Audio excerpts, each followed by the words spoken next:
Sreќа, сакам многу успех. Нека е со среќа, честито, многу успех.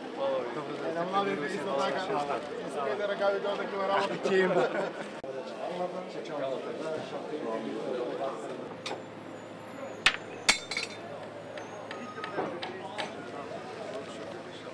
Новата автобуска станица располага со модерни сервисни и услужни простории, као чекална, 4 шалтери за продажба на билети, кафетерија и слично, со вкупна изградена површина од 1100 метри квадратни.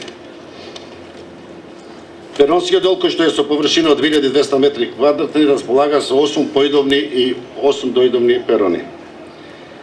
Ги започнуваме и градежните активности за трговскиот центар, популарно наречениот Охрид мол.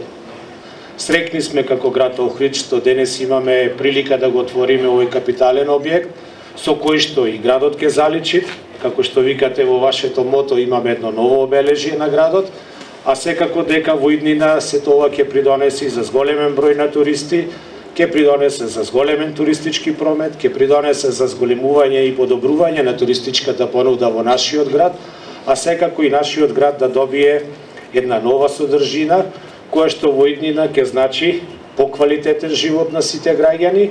И мене ми е драго што вака со модерни проекти Охрид продолжува да расте и да се развива. Ние како јавна администрација, без разлика дали е општинска или државна јавна администрација, ги продолжуваме сите убави работи кои што се отпочнати дури и пред нас.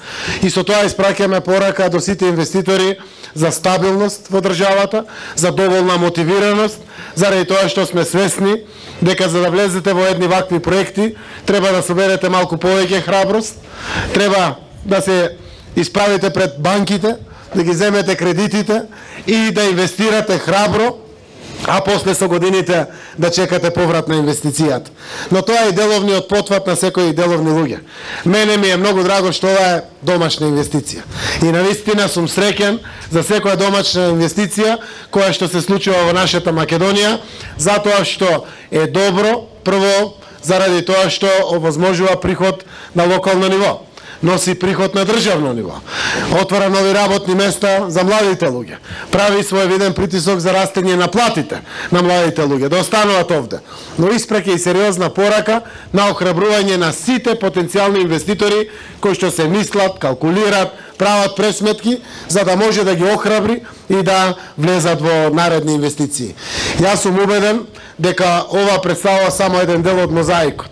Знаете дека за да се зголеми туристичката посетеност на Охрид треба да бидат исполнети многу предуслови. Охрид е убав, Охрид е нашиот бисер балкански, со него се гордееме, но никогаш не е доволно да се вложува и да се инвестира и развива во Охрид.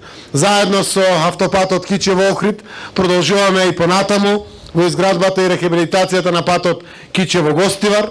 Веќе се работат проектни документации за изградба на нов пат, кој што во наредните години верувам дека ќе и се случи на овој дел на Македонија, тоа е патот Ресен-Охрид, за да комплетно ја направиме инфраструктурата многу лесно достапна и примамлива за сите граѓани од Македонија и од целиот овој регион, да бидат дополнително мотивирани да го посетуваат Охрид.